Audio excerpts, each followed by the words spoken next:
Welcome. So in this short video I would like to talk to you about completing squares and zeros of quadratic functions. So these are two topics and they both are related of course to quadratic functions, where I give you a quadratic function in its general form ax squared plus bx plus c right here.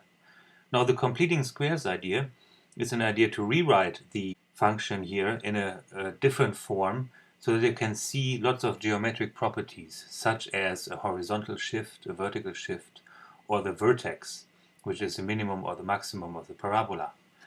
Now to do this, I do on this slide actually very mathematical, and then later on I will show you a whole bunch of examples so that we can train this method. So to modify the equation, I factor out a factor a. So we have ax squared, so here I get an x squared. But then from the next term, this does not have an a. So I write this as b divided by a times x. And then I close the bracket, and I keep c untouched. So if you multiply this out, you get exactly what you had before. Now, this looks like making it more complicated, but I make it even more complicated, because now I'm ready to apply one of the binomial formulas, and I put this binomial formula here on the side. So I would like to use a formula, let's call it x plus d square. And you should be familiar with binomial formulas, so you know this is x squared plus 2xd plus d squared.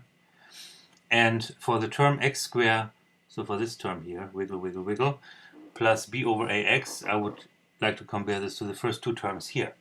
And then you see this b over a plays the role of the 2d. So, which means I can write here x plus, so what is the term? B over 2a square, okay? But then I make a mistake. So if you multiply this out, you get x squared, and then you get 2 times b over 2a times x, which is this term. But then you also get plus b divided by 2a squared. And so we have to make up for this term by subtracting this term, right, like this. And then I have the closing brackets, so let me switch to my original color, plus c, and the c is untouched. So I made it even more complicated. And this might be like a stupid idea, but actually it isn't. So let me multiply in the a, so then we have a, x plus b divided by 2a squared. And then we use the square on all these terms. So we have b squared divided by 4. And then here we get an a squared. We multiply with an a, so what we keep is 1a, no a squared, plus c. And now this is in fact the form I would like to have, even though it looks a bit more complicated. So I just write it as x plus p square plus q, and then it's pretty clear what p and q are, right? So then p is b divided by 2a, and q is everything else, so the c thing, minus b squared divided by 4a. So it looks a bit complicated, but this form actually is really nice, as I will show you in the next slide and also the next examples. So here is the formula I derived, so the green formula, same thing. And so what you can read from this formula is the point P turns out to be the vertex, so meaning the minimum or the maximum, and P is also a horizontal shift. And this is better explained in examples in a second. So horizontal shift by a value of minus P turns out to be, and Q is the vertical shift, shifting a parabola up or down. And then A is a scaling parameter, which tells you how wide the parabola is. But also, if it's positive, you have a concave up function. If it's negative, you have a concave down parabola. So concave up is something like this, concave down is something like this. And of course, this relates to the leading order term, which I talked about in a different video. So where did this ER go? Parameter. Good. So let's do some examples. It will be much clearer there. So in this example, I would like to do exactly the transformation I did before. X squared plus 6x, I would like to apply the binomial formula.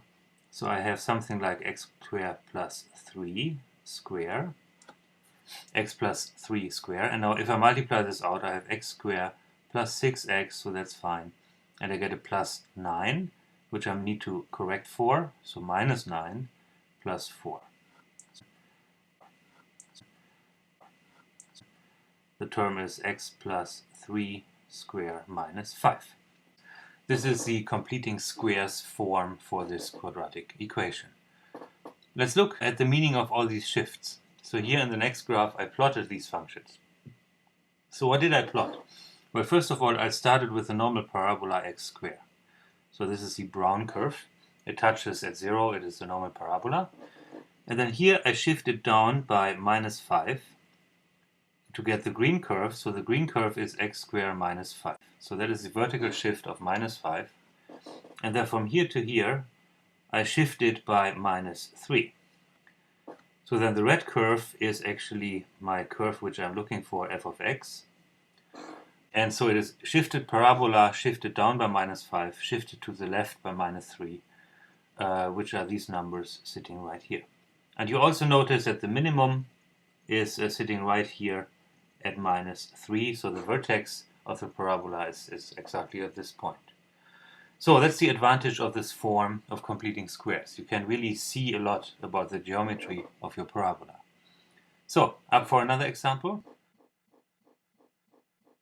A little bit more complicated. So, because we need to factor out this minus 3 in front of x squared, and we keep x squared. Now 6 is divisible by 3, that makes it a little bit easier. So we get minus 2x. Note the minus sign if you multiply it out. And then we keep the 18 untouched. And then we complete squares inside here. And this worked pretty nice with red earlier. So I write this as x minus 1 square. Again, in your head, x squared is here, minus 2x is here, plus 1 is not here, so we need to make up with a minus 1, and then we have the plus 18 and the closing bracket as well. So then this together is minus 3x minus 1 square. Now I multiply the minus 3 to the minus 1, which is a plus 3 plus 18 is plus 21. So this is the completing square version of the previous function. Let's look at the curves here. Here we start with the curve minus 3x squared. I move it up to the green curve with a shift of plus 21. And then I shift it over to the right with a shift of plus 1 as a horizontal shift. So here is a shift to the right and here is a shift upwards. And the 3 is a scaling factor. So I think makes complete sense. Now let's look at the other topic, which is zeros of quadratic functions. Yeah, when is a function equal to 0? And I call it the midnight formula because every dog should remember this formula in its sleep. And so here we go. This is the formula. So we have two zeros. I told you at some point earlier that quadratic functions can have 0, 1, or 2 zeros. So in the general case, we assume 2. And then they are given by this formula where the coefficients a, b, and c come from the equation. And they are just substituted here. So minus b plus minus root of b squared minus 4ac divided by 2a. And this term b squared minus 4ac has a special name. So let's go back to the two examples which I had earlier. So x squared plus 6x plus 4. Let's rewrite the midnight formula, the formula for the zeros. And I also plot the function down here for our convenience. And just sub in the numbers. So just do it. So b is 6, so we have minus 6. Then we get this plus minus and a long root. So b is still 6, so the square is 36. Minus 4ac, so a is 1, c is 4, so we get minus 16. Divided by 2a, a is 1, so we have only divided by 2. So the first term then is minus 3. And then we get plus minus 1/2 root of, and this is 20. Now 20 is, of course, 4 times 5, and 4 has a square root, so I can write this as minus 3 plus or minus root of 5. And now, if you plug this into the calculator, you get minus 0.76 if you use a plus sign, and you get minus 5.23 if you use a minus sign. And let's see where these values are. So minus 0.76 is about here. And minus 5.23 is about here. So this is exactly the zeros of this function here. Let's do the other example.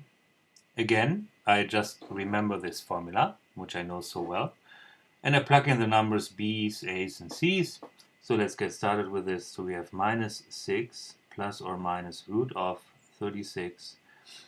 Now for AC, so now A is minus 3, and with the minus sign here we get a plus sign. Times 4 is 12, and then the C is 18, so I write this maybe as 12 times 18 to just show the terms. Divided by 2a, a is minus 3, so it's divided by minus 6. And now again, it is just a matter of simplifying this expression, which I shortcut, which is 1 minus plus 3.74. And then again, you can find these values exactly here in the graph, as described before. Okay, so what did we learn from here? So completing squares gives you a lot of information about the geometry, so the vertical and the horizontal shifts of a parabola, the midnight formula for the zeros of quadratic functions, and it should be known by everybody.